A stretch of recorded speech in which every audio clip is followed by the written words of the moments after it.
Detrás de mí hay un monumento a un hombre que vivió hace 200 años. Él nació en un lugar típico, con padres comunes, y murió de una manera demasiado común antes de cumplir 39 años. Pero él no fue un hombre típico. Él fue llamado por Dios a ser su profeta. Cristo habló de él, ángeles lo visitaron, él tradujo escrituras antiguas y la publicó. Por medio de él, el mundo aprendió del plan de Dios para sus hijos. Él construyó comunidades, edificó templos y entregó la palabra de Dios a miles antes de su trágica muerte en 1844. ¿Quién fue este hombre? Su nombre era José Smith. Millones hoy en día lo llaman el profeta de la restauración. A pesar de que él nació aquí en Sharon, Vermont, hace 200 años, sabemos que su misión especial era conocida por antiguos profetas mucho antes de su nacimiento.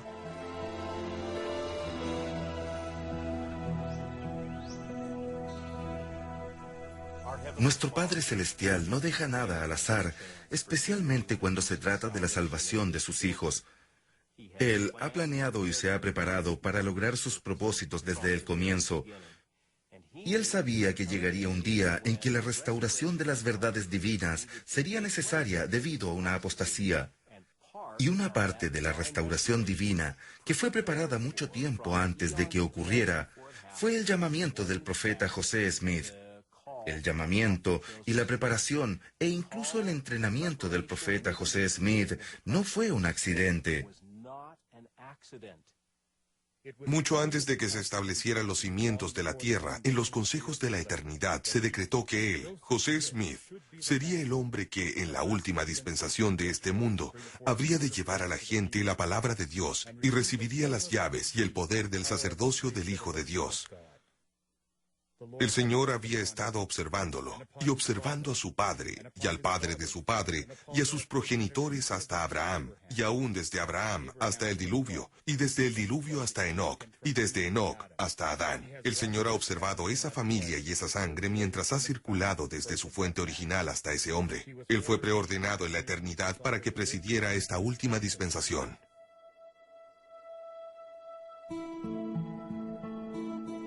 La historia del profeta José Smith no comienza aquí en Sharon, Vermont, y no termina en Carthage, Illinois.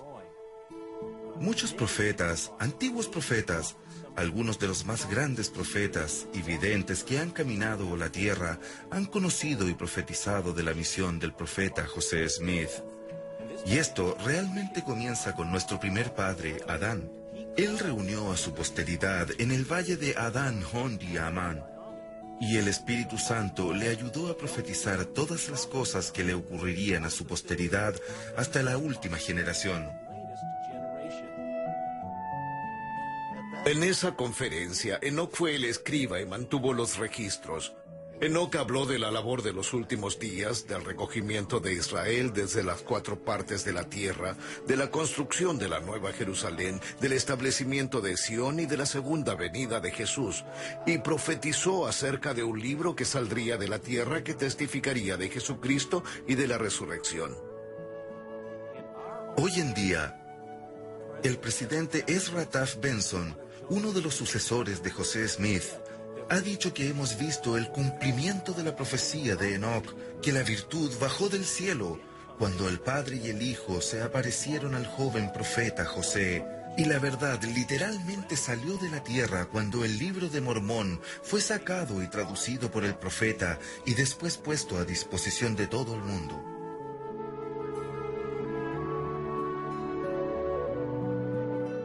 A lo mejor, la profecía más específica relacionada con José Smith en estos últimos días provino de un antiguo profeta, José, que fue vendido a Egipto. Él se refirió a un vidente escogido que el Señor levantaría de una rama escogida en los últimos días. Finalmente, José de la antigüedad profetizó que se llamaría José y que el nombre de su padre sería José. Otro fue Moisés. Moisés fue visto como uno de los más grandes profetas, y el Señor le dijo que debía escribir una historia de la creación de la tierra.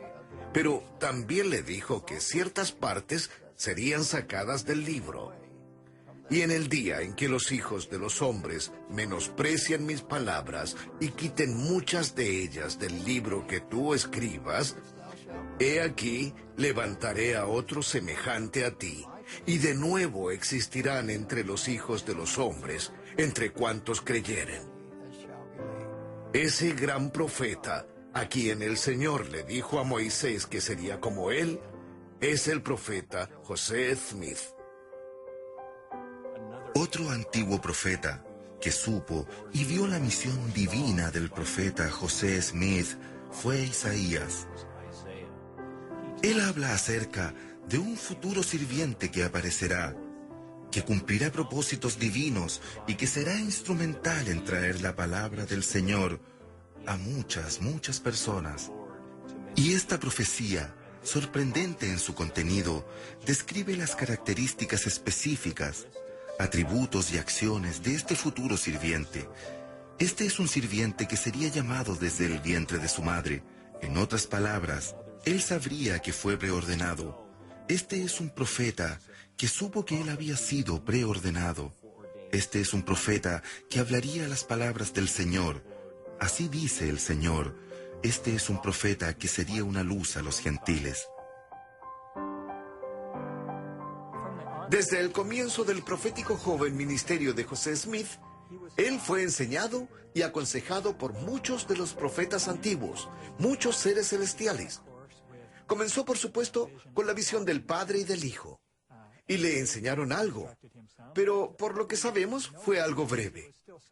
Pero 3 cortos años más tarde, José Smith fue instruido extensamente en una serie de visitas del profeta Moroni. Desde ese evento, los cielos parecieron abrirse continuamente al joven profeta.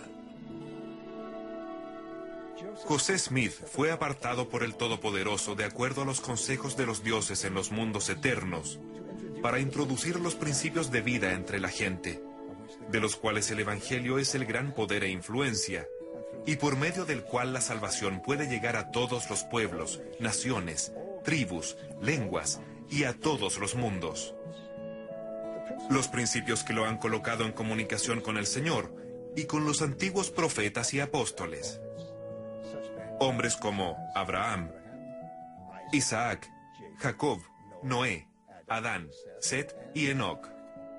Él parece conocer a estas personas tanto como nosotros nos conocemos unos a otros. ¿Por qué? Porque él tuvo que comenzar una dispensación que fue llamada la dispensación del cumplimiento de los tiempos, y fue conocida de esa manera por los antiguos sirvientes de Dios.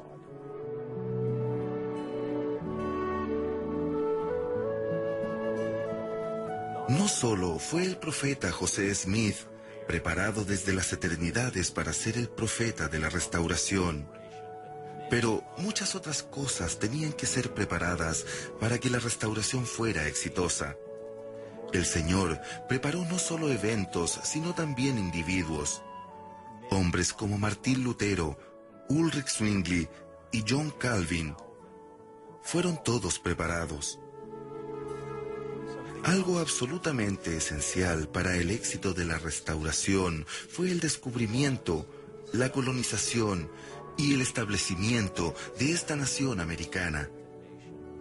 Nuestro Padre Celestial y su Hijo Jesucristo son responsables del establecimiento de esta nación americana para proveer las libertades necesarias para que el Evangelio fuera restaurado y para que el Evangelio restaurado de Jesucristo pudiera florecer y crecer.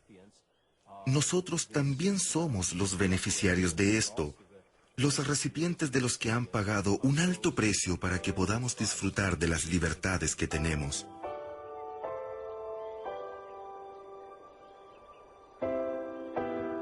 No puede haber ninguna duda de que la familia de José Smith estaba siendo preparada para un profeta de Dios. Sabemos que José tuvo varios ancestros que vinieron a bordo del Mayflower. Fueron personas importantes en la colonia de Plymouth. También sabemos que lucharon en las guerras de la Revolución. Eran patriotas, pero también eran exploradores. Uno de ellos se llamaba Asael Smith. Él tuvo el privilegio de recibir una revelación que le dijo que alguien nacería en su posteridad y que literalmente cambiaría el pensamiento religioso. El ancestro Smith de José Smith fue Robert Smith, quien vino a Nueva Inglaterra. Llegó a Boston en 1638. Él se quedó en Topsfield, al norte de Boston, y la familia vivió allí cerca de 200 años. El abuelo de José Smith fue Asael Smith, y Asael fue un individuo muy interesante, que creció con la tradición de las congregaciones. Sin embargo, él fue un pensador independiente. También fue un universalista, lo que significa que él creía que Dios finalmente salvaría a todas las personas. Y José Smith, padre, siguió sus pasos en este universalismo. Y así José Smith heredó una tradición de independencia, una tradición de anticipación, una tradición que era más amplia que la religión tradicional de Nueva Inglaterra, que creía que Dios se acercaría a todas las personas. Cuando uno considera la influencia de los antepasados de José Smith, uno debe también considerar a sus ancestros maternos, a la familia Mack. Ebenezer Mack emigró de Escocia en 1669 a Nueva Inglaterra buscando guía espiritual, al igual que prosperidad económica. Desafortunadamente no le resultaron los planes a Ebenezer y perdió la mayor parte de sus bienes financieros. Como consecuencia, su hijo Salomón, quien fue el abuelo de José Smith, estuvo limitado como joven y fue motivado a buscar alguna forma de riqueza durante su vida. Desafortunadamente esto no resultó, pero Salomón continuó buscando algún tipo de estabilidad financiera y espiritual y llegó a New Hampshire, buscando establecer a su familia y lograr algún tipo de estabilidad.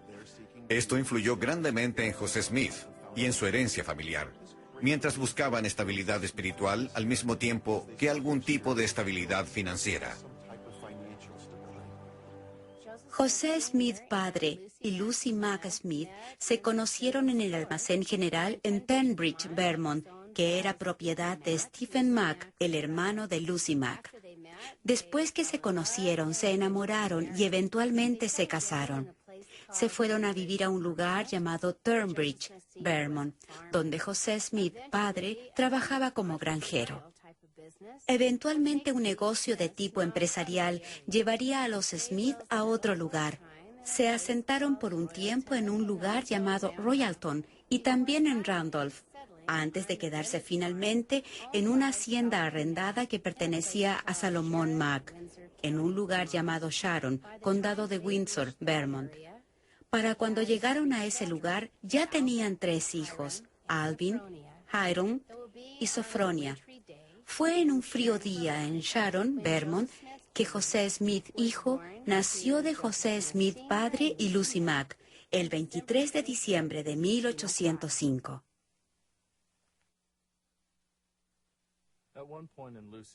Lucy se enfermó de tuberculosis en un momento de su vida e hizo que un ministro metodista la visitara y la motivara a buscar la religión, a ser salvada. Y ella comenzó a preocuparse mucho de su alma. Y en ese momento hizo un convenio con Dios, una promesa de que si Él la ayudaba a mejorar, ella pasaría su vida sirviéndole y buscando el camino correcto. Ella cumplió su promesa, sin embargo nunca se sintió satisfecha espiritualmente. No es sorpresa entonces que su hijo José heredara el mismo deseo de salvación, pero también heredó su insatisfacción con las alternativas de adoración en ese tiempo. Lucy Mack Smith, la madre del profeta, dejó muchos registros históricos de su familia. Ella menciona 7 sueños de su esposo en Nueva Inglaterra y en Nueva York durante un periodo de 8 años, justo antes de que José Smith comenzara a recibir sus visiones. El padre del profeta estaba buscando una caja en un sueño y en otro sueño el fruto de un árbol, muy parecido al sueño de Leí en el libro de Mormón.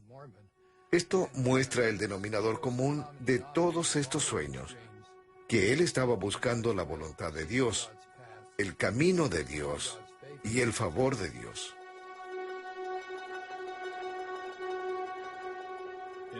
En 1811 la familia Smith se mudó a Lebanon, New Hampshire, y a fines de 1812 hubo una epidemia de fiebre tifoidea que afectó a toda la parte superior del valle del río Connecticut. 6,000 personas murieron. Fue un sufrimiento muy grande y la familia Smith no se escapa a él. Uno a uno los niños se fueron enfermando de tifoidea y la hermana de José, Sophronia, que es un poco mayor que él, estuvo enferma por 3 meses y casi muere. José también tuvo la fiebre y parecía estar recuperándose. Pero la fiebre se movió hacia su brazo y pierna y se convirtió en un serio caso de osteomielitis. Luego, él debería pasar por 4 operaciones importantes antes de curarse.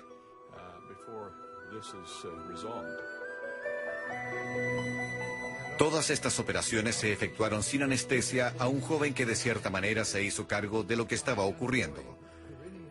Los doctores vinieron a examinarle su pierna varias veces y abrieron el hueso de la pierna izquierda, la tibia, y lo rasparon. El tejido muerto en el hueso había avanzado tanto que incluso consideraron amputar la pierna. Por supuesto, la madre y José dijeron que no lo permitirían. A 24 kilómetros de distancia está la Escuela de Medicina de Dartmouth. Y Nathan Smith era el jefe de cirugía y profesor, y creó la Escuela de Medicina en Dartmouth. Y a él lo llamaron y vino a ayudar. Nathan Smith es único. Él es poco común ya que estaba experimentando en una época cuando la cirugía no era muy conocida. Pero él fue con sus herramientas a trabajar. Perforaron el hueso largo y quebraron la parte infectada. Hubo mucha sangre y muchos gritos.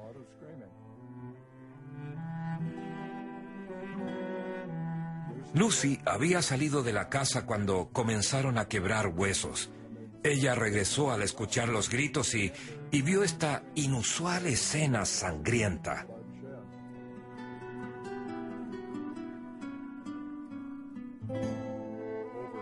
A medida que pasó el tiempo, la operación resultó un éxito y José no perdió la pierna. La recuperación fue larga. José iría a Salem a quedarse con su tío Jesse Smith, donde pensaron que la brisa del mar le ayudaría a su recuperación.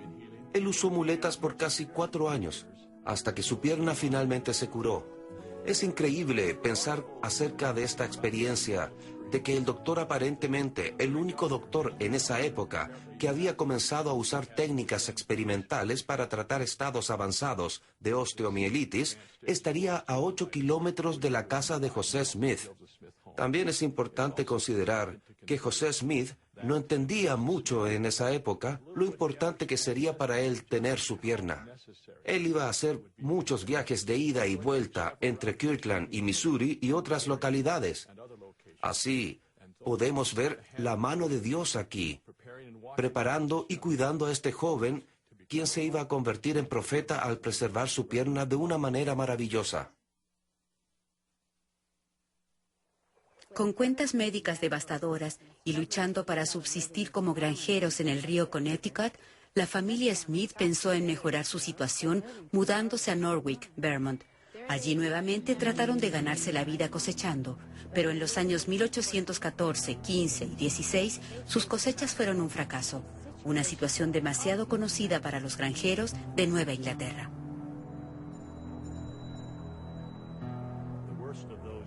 El peor de esos años fue 1816, debido a que durante ese verano, desde el 8 de junio hasta el 1 de septiembre, hubo 4 fuertes heladas durante la época de verano. Hubo una tormenta de nieve en junio, así que virtualmente destruyó todas las plantaciones en Nueva Inglaterra. La razón para este terrible cambio de clima fue, aparentemente, un gran volcán en una pequeña isla cerca de la costa de Indonesia. Un enorme volcán allí hizo erupción, volando cerca de 1.200 metros de la parte de arriba del volcán, lanzando a la atmósfera 104 kilómetros cúbicos de escombros. Así que la cosecha de la familia Smith y las de todos los demás quedaron arruinadas ese verano, y muchos de ellos, incluyendo a la familia Smith, fueron en busca de mejores horizontes, mudándose a un clima más benigno, como Nueva York y Pensilvania en este caso.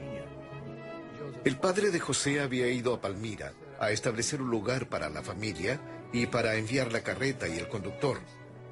Pero Lucy dijo que este hombre resultó ser, en sus palabras, un miserable sin principios.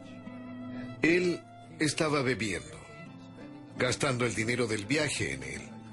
Y además, José, quien estaba débil, que recién había dejado de usar muletas, se vio forzado a caminar en la nieve debido a que Caleb Howard se había hecho amigo de otra familia que iba por el mismo camino y tomó el lugar de José en la carreta con un par de mujeres jóvenes con quienes él quería conversar.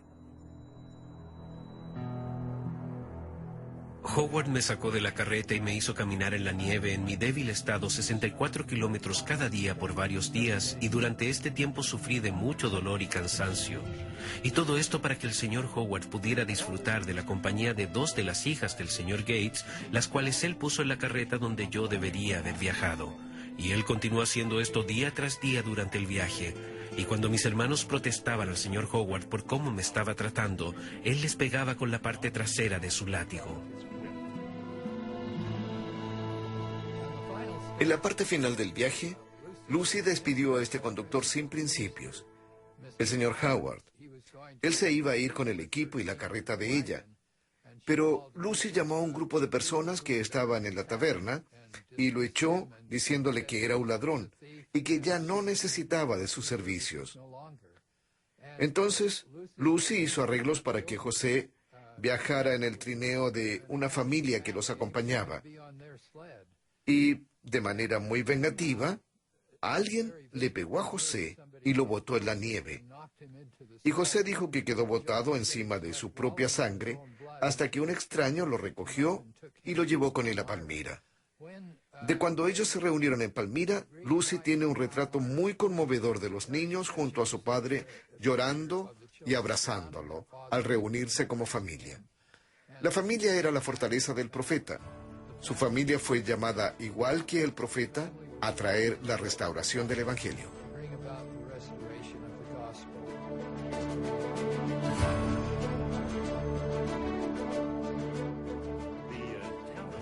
El pueblo de Palmira, que la familia Smith fundó cuando emigró de Vermont, era un pueblo próspero. Tenía una población de cerca de 2.500 personas y muchos negocios exitosos. Una de las razones por que Palmira era próspero era que se encontraba justo en la ruta que había sido establecida para la construcción del canal Erie. El canal Erie conectaría el río Hudson en el lado este con el lago Erie en el lado oeste. Tendría 584 kilómetros de longitud y pasaría justo por Palmira, así que era un lugar prometedor. El canal fue una bendición y un problema, ya que trajo muchas personas de caracteres dudosos, algunos que trabajaban en el canal y algunos en otras capacidades. Pero algunas personas referían a Palmira como la gran zanja de la iniquidad.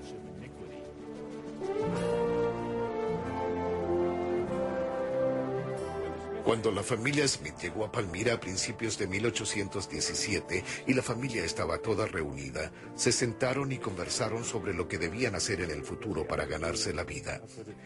Decidieron dedicarse a la agricultura. Encontraron un terreno justo al otro lado del límite del pueblo en Manchester que les gustó inmediatamente. Y digo que les gustó inmediatamente porque poseía los recursos para bendecir sus vidas. Por ejemplo, tenía el roble que sería necesario para el trabajo de madera. Tenía sauces a lo largo del arroyo que corría todo el año por el terreno para sacar material para aros, plantas de colas de gato, de material para sellar puntas, barriles, etc. Era una tierra con una suave pendiente para crear un huerto. Era una buena tierra para plantar trigo, maíz y todos los cultivos que las personas plantaban en ese tiempo. Trigo negro, centeno, calabazas, etc. En el momento de mudarse hacia el límite del pueblo y anticipando que comprarían las 40 hectáreas, construyeron una cabaña antes de cambiarse desde el pueblo. La cabaña estaba como 15 metros dentro del límite del pueblo, del lado de Palmira. Era una estructura de 2 habitaciones en el nivel principal, la cocina y otra habitación que ellos llamaban la mejor habitación. Con el tiempo agregarían una pequeña habitación por detrás de la casa, hecha de tablas que compraron en un aserradero. Parece que construyeron esta pequeña habitación preparándose para el nacimiento de la pequeña Lucy, la última de sus hijas, la que completaría la familia del padre y la madre Smith y 9 hijos e hijas. En el piso de arriba había un desván, una estructura de medio piso, a la cual uno subiría por una empinada escalera, con 2 habitaciones, una para los niños y una para las niñas. A pesar de ser un hogar pequeño, era acogedor y cómodo para la familia Smith.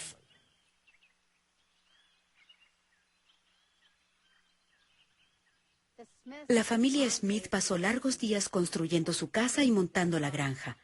El sacar restos de árboles y arar la tierra les ocupaba mucho de su tiempo mientras luchaban para lograr una seguridad financiera. Y trabajaban mucho para asegurarla. Aunque la estabilidad económica era una gran preocupación para la familia Smith, fue su continua búsqueda de la verdad la que resultó tener una importancia eterna. Entre el nacimiento del papá Smith y Lucy Smith, su futura novia, la Revolución Americana comenzó en Massachusetts. Y con la Revolución Americana, el país cambió de una economía agraria a un tipo de economía industrializada. Y para muchas personas eso significaba oportunidades y riqueza. Y para la familia Smith parecía siempre ser así. Siempre están a punto de lograrlo, pero nunca lo lograban. Un percance tras otro. Y la nueva libertad, extrañamente, produce no solo autonomía y oportunidad, sino también crea nuevas preocupaciones. Y la proliferación de iglesias con la Revolución Americana y los primeros años de la República pueden verse como una manifestación de esto. Los ministros estaban preocupados que a medida que la frontera se expandiera, la gente se alejaría de las iglesias, geográfica y espiritualmente. Y como resultado, nuevos ministros y nuevas iglesias estaban bajo prueba. Era un periodo de agitación religiosa y de un gran despertar. De hecho, algunos historiadores lo llaman el segundo gran despertar. José Smith creció durante el resurgimiento más grande en la historia del mundo. Él estaba viviendo en una nación de libertad. Él estaba viviendo en una nación donde había más personas sin iglesia que en cualquier otra tierra cristiana. Él estaba viviendo en una nación de muchas creencias, y las iglesias que crecieron durante este tiempo eran las iglesias que resolvieron el problema creado por la expansión hacia el oeste. Estas iglesias eran los metodistas, los bautistas y los presbiterianos. Había muchas personas en la situación de José Smith.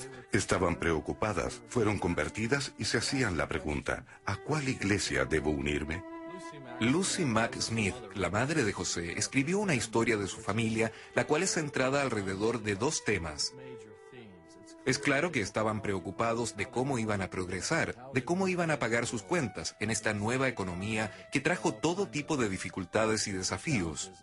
Y también es claro que estaban preocupados con la espiritualidad, de cómo se iban a salvar, en cuál iglesia debían participar, cuál iglesia poseía el verdadero evangelio como estaba escrito en el Nuevo Testamento. José Smith, por supuesto, crece y se convierte en un hombre joven. Él creció de los 10 a los 12 años mientras vivían en Palmira, y dice que es en este tiempo cuando comienza a pensar más seriamente sobre el tema de la religión. Alrededor de los 12 años comencé a pensar seriamente con respecto a todas las cosas importantes en relación al bienestar del alma inmortal.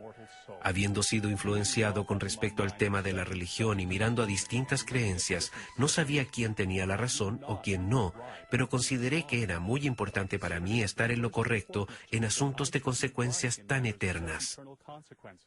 Mi mente se angustiaba en extremo ya que comencé a sentirme culpable de mis pecados. Y al escudriñar las Escrituras encontré que la humanidad no se acercó al Señor, pero que ellos habían apostatado de la verdadera y viviente fe, y que no había ninguna sociedad o denominación edificada sobre el Evangelio de Jesucristo como está escrito en el Nuevo Testamento. Y me sentí triste por mis propios pecados y por los pecados del mundo.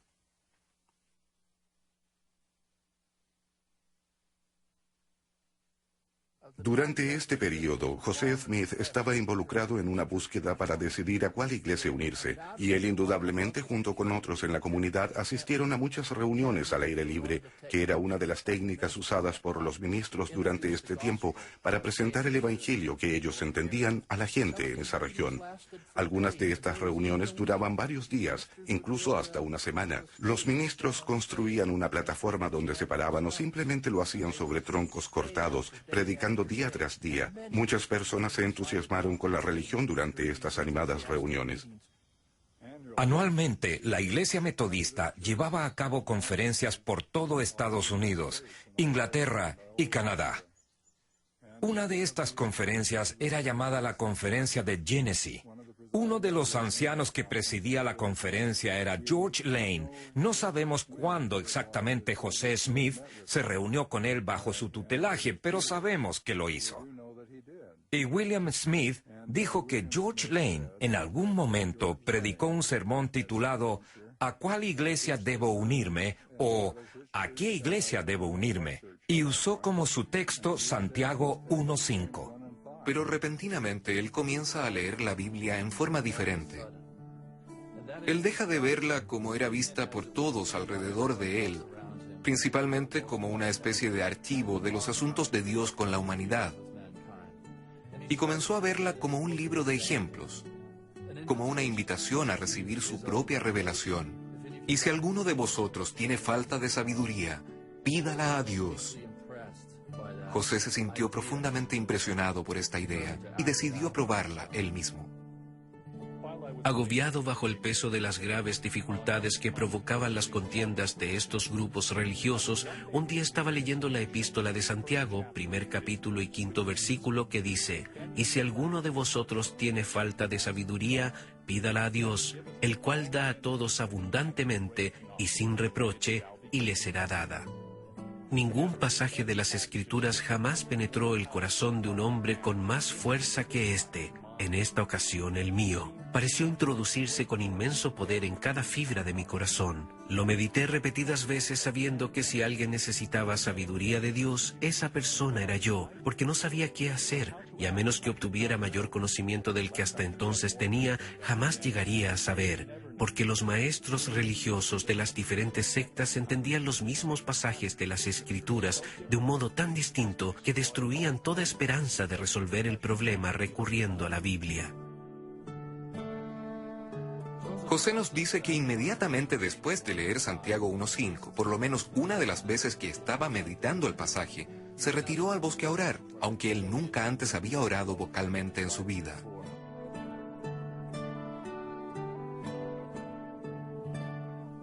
Fue a principios de la primavera de 1820 que él tuvo la visión en el bosque, o en la arboleda, o en el arbusto, como Oliver Cowdery lo llamaba. La gente ha tratado de determinarlo por medio de la climatología. Han tratado de determinarlo incluso por medio del movimiento de la savia en el arce de azúcar con relación a su congelamiento y al derretimiento y movimiento del arce de azúcar. Creo que solo podemos decir que probablemente ocurrió a fines de marzo o a principios de abril como una posibilidad. Tenemos referencias de José saliendo de la casa y yendo no muy lejos de la vivienda familiar, hacia un bosque. Una referencia dice, a un lugar donde habían estado cortando árboles el día anterior, donde el hacha de José todavía estaba enterrada en un tronco.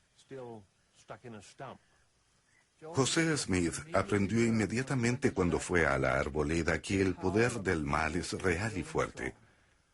Pero también aprendió que el poder de Dios es más poderoso. Después que José llegó a la arboleda, se arrodilló y entonces se asustó. Escuchó un ruido, se levantó y miró a su alrededor. No vio nada.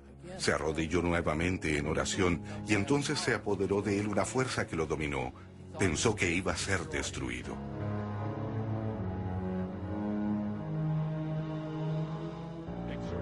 esforzándome con todo mi aliento por pedirle a Dios que me librara del poder de este enemigo que se había apoderado de mí, y en el momento en que estaba para hundirme en la desesperación y entregarme a la destrucción, no a una ruina imaginaria, sino al poder de un ser efectivo del mundo invisible, que ejercía una fuerza tan asombrosa como yo nunca había sentido en ningún otro ser. Precisamente en este momento de tan grande alarma, vi una columna de luz, más brillante que el sol, directamente arriba de mi cabeza, y esta luz gradualmente descendió hasta descansar sobre mí. Al reposar sobre mí la luz, vi en el aire arriba de mí a dos personajes, cuyo fulgor y gloria no admiten descripción. Uno de ellos me habló llamándome por mi nombre, y dijo señalando al otro: «Este es mi hijo amado. Escúchalo».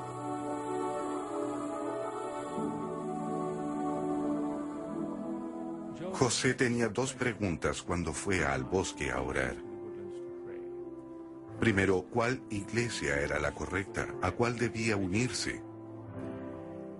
Mi objetivo al recurrir al Señor para saber cuál de todas las sectas era la verdadera, a fin de saber a cuál unirme. Por tanto, luego que me hube recobrado lo suficiente para poder hablar, pregunté a los personajes que estaban en la luz arriba de mí cuál de todas las sectas era la verdadera, porque hasta ese momento nunca se me había ocurrido pensar que todas estuvieran en error y a cuál debía unirme.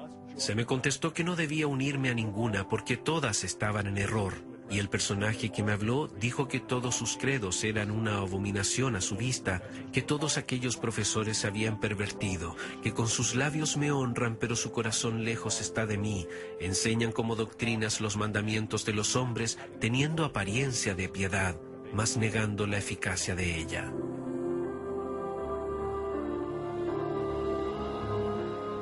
La segunda pregunta de José: ¿cuál es mi situación ante Dios? Él estaba muy preocupado acerca de su situación con respecto a la salvación. ¿Era él aceptado por el Señor? Él me habló diciendo: José, mi hijo, tus pecados te son perdonados. Ve por tu camino, camina por mis estatutos y obedece mis mandamientos. He aquí, yo soy el Señor de gloria. Fui crucificado por el mundo para que todos los que crean en mi nombre puedan tener vida eterna. Que el Padre y el Hijo se le aparecieran y que el Hijo lo instruyera, que sus pecados fueran perdonados, debe haber sido un sentimiento maravilloso y tranquilizador para José.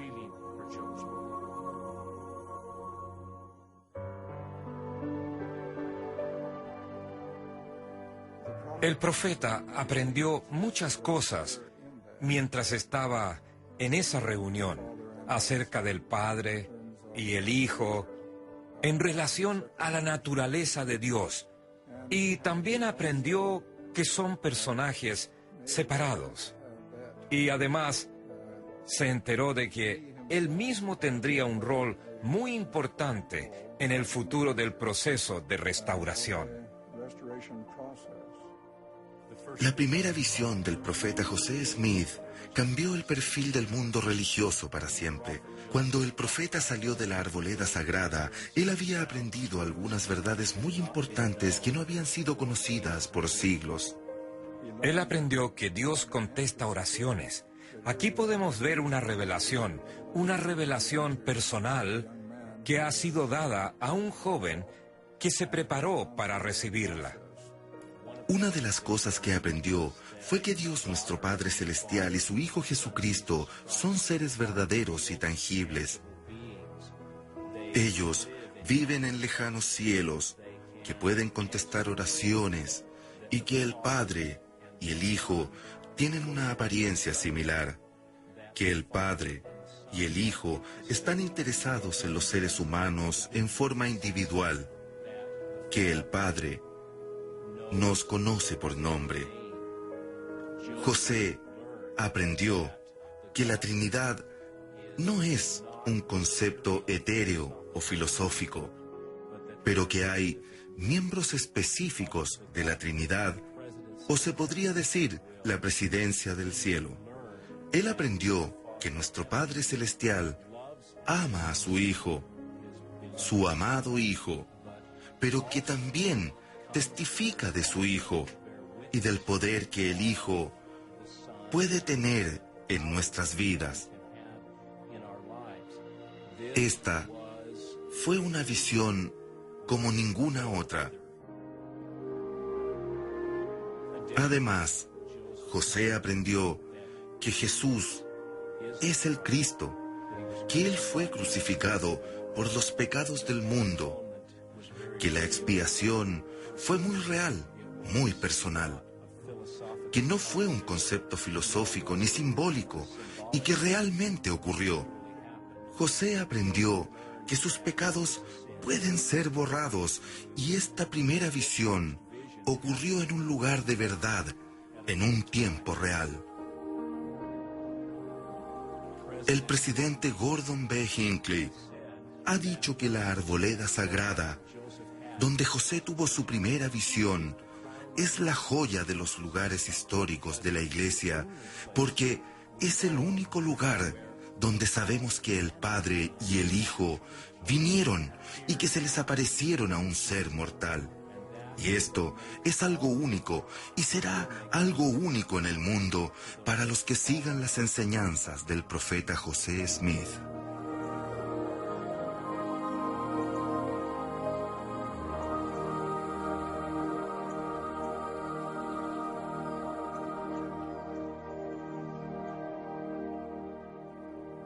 Sabemos que al concluir, a medida que la luz ascendía, él quedó solo y dijo, me encontré de espaldas.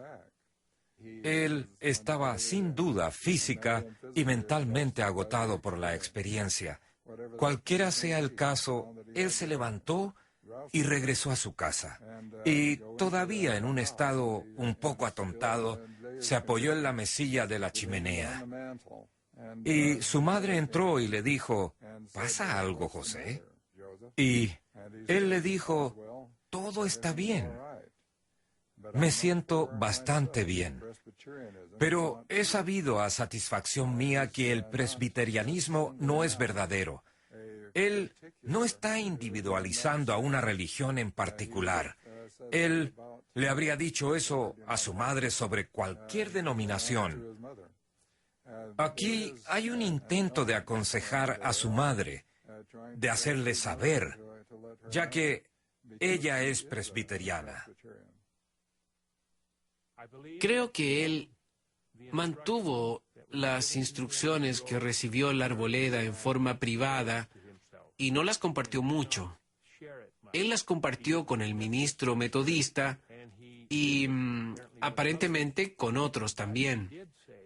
Pero él dijo en su relato de 1832 que nadie le creyó. Pienso que él conllevó esta carga sobre sus hombros solo. Y debe haber sido un desafío y una experiencia muy difícil para él. Una experiencia que le ayudó a madurar. Parece que desde los años más tiernos de mi vida el adversario sabía que yo estaba destinado a perturbar y molestar su reino. De lo contrario, ¿por qué habían de combinarse en mi contra los poderes de las tinieblas? ¿Cuál era el motivo de la oposición y persecución que se desató contra mí casi desde mi infancia?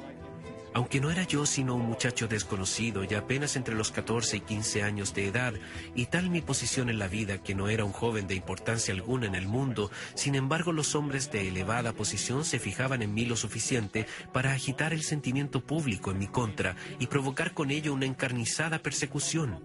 Y esto fue en general entre todas las sectas. Todas se unieron para perseguirme. En aquel tiempo me fue motivo de seria reflexión, y frecuentemente lo ha sido desde entonces, cuán extraño que un muchacho desconocido de poco más de 14 años, y además uno que estaba bajo la necesidad de ganarse un escaso sostén con su trabajo diario, fuese considerado persona de importancia suficiente para llamar la atención de los grandes personajes de las sectas más populares del día, y a tal grado que suscitaba en ellos un espíritu de la más rencorosa persecución y vilipendio. Pero extraño no, así aconteció, y a menudo fue motivo de mucha tristeza para mí. Durante los 3 años y medio después de la primera visión de José, la familia Smith continuó trabajando en sus 40 hectáreas, limpiando la tierra y colocando una cerca. Plantaron cultivos y perforaron árboles para obtener azúcar de arce. Se ganaban la vida principalmente trabajando cada día y trabajando para otros cuando la oportunidad se presentaba. Seguramente durante ese periodo, el joven José había continuado estudiando la Biblia, tratando de entender su papel en el plan de Dios. En septiembre de 1823, José recibió ese entendimiento. Él comprendió que Dios tenía un trabajo para él. Han pasado 3 años desde la primera visión. Es domingo por la tarde del 21 de septiembre de 1823. José tiene 17 años. Nos gustaría tener más detalles de lo que José y su familia habían estado haciendo durante ese día, pero probablemente debido a su naturaleza religiosa, habrían dejado de lado su trabajo y habría sido un día de meditación, tal vez de leer las escrituras y de contemplación. José ha sido, obviamente, como él lo cuenta, motivado a meditar sobre su vida y sobre su posición frente a Dios, y esto lo llevaría a orar al Señor después que se fue a acostar esa noche.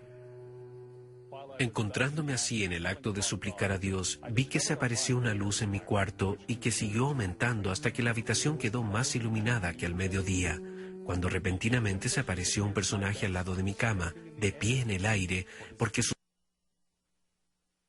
llevaba puesta una túnica suelta de una blancura que excedía a cuanta cosa terrenal jamás había visto yo. Y no creo que exista objeto alguno en el mundo que pueda presentar tan extraordinario brillo y blancura. Sus manos estaban desnudas y también sus brazos un poco más arriba de las muñecas, y de igual manera sus pies, así como sus piernas, un poco más arriba de los tobillos. También tenía descubiertos la cabeza y el cuello, y pude darme cuenta de que no llevaba puesta más ropa que esta túnica, porque estaba abierta de tal manera que podía verle el pecho. No solo tenía su túnica esta blancura singular, sino que toda su persona brillaba más de lo que se puede describir, y su faz era como un vivo relámpago. El cuarto estaba sumamente iluminado, pero no con la brillantez que había en torno a su persona. Cuando lo vi por primera vez, tuve miedo, mas el temor pronto se apartó de mí. Fue un período cuando José comenzaría a reconocer que los ángeles no necesitan usar puertas o ventanas para entrar, y que no dejan hoyos en las paredes o en los techos al ir y venir. También reconocería y comprendería que solo van a ser vistos por quienes ellos quieren que los vean, y que su presencia no molestó a los demás, a sus hermanos que estaban con él, tal vez en el mismo cuarto. Y también nos damos cuenta que aprendió que cuando un ángel viene, llega con una misión y un objetivo.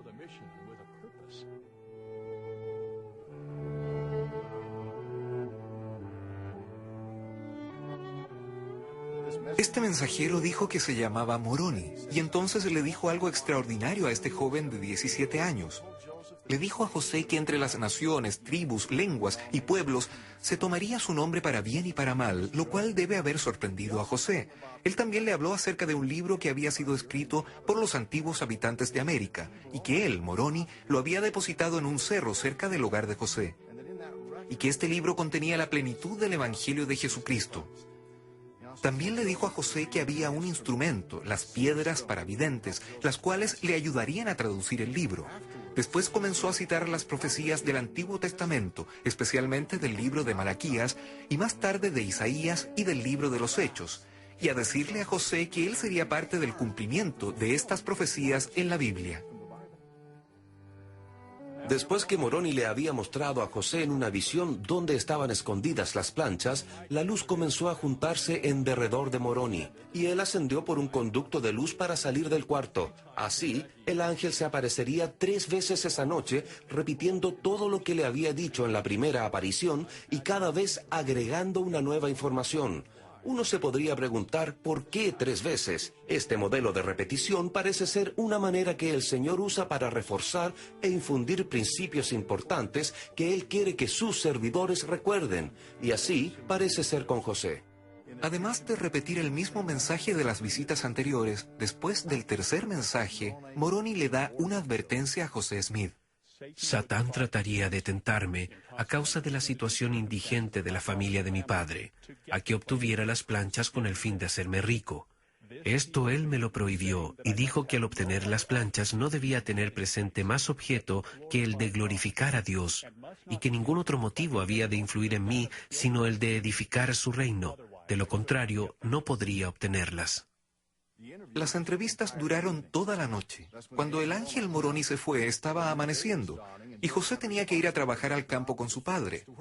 Él estaba agotado, y cuando él estaba tratando de trabajar, su padre se dio cuenta de que algo sucedía. Algo te sucede, José. Debes regresar a la casa y descansar. José no discutió, regresó a la casa, pero cuando al tratar de cruzar un cerco en el huerto, ni siquiera tenía las fuerzas para cruzar el cerco y cayó en el otro lado. Al despertar, alzó la vista y allí estaba el ángel Moroni una cuarta vez.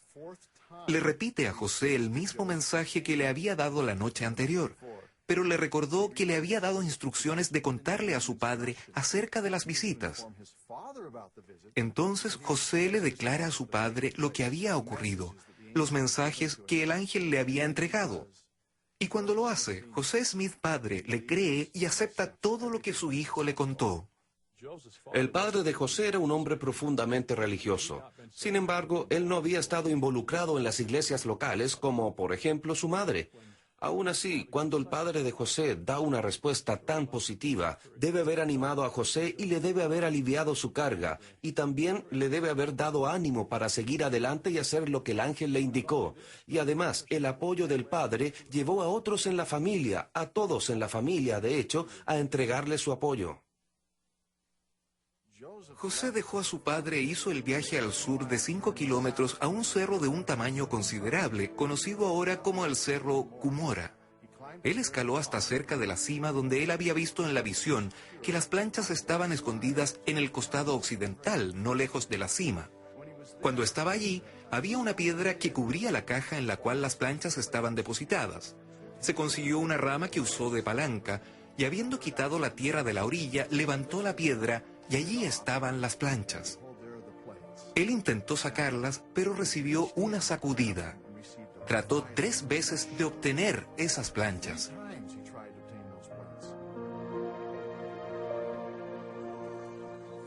José preguntaba por qué no podía obtener las planchas, y entonces él escuchó una voz que simplemente declaró: porque no has obedecido los mandamientos de Dios. Él se daría vuelta para ver a Moroni allí nuevamente con él en el cerro. Y uno podría preguntarse, ¿estaba José mal preparado para este evento? Para nada. Parece que este es el comienzo. Moroni iba a instruir a José. Ahora es un período para que él comience a ser aconsejado y enseñado, y comenzando con la educación, le mostrarán una visión del poder del mal, al igual que una visión de las glorias de Dios, como Moroni le decía, para que José nunca fuera nuevamente engañado por el poder del maligno.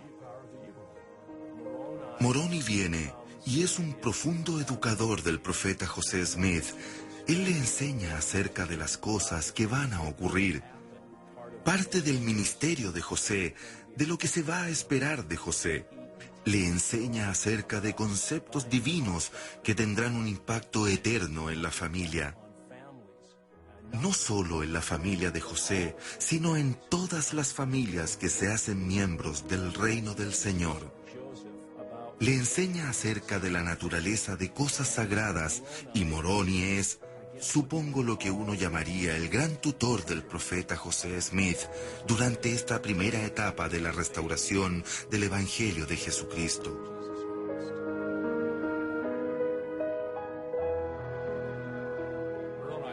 Las visitas de Moroni fueron efectivamente un cumplimiento de la visión de Juan el Revelador sobre otro ángel atravesando el cielo teniendo el Evangelio eterno.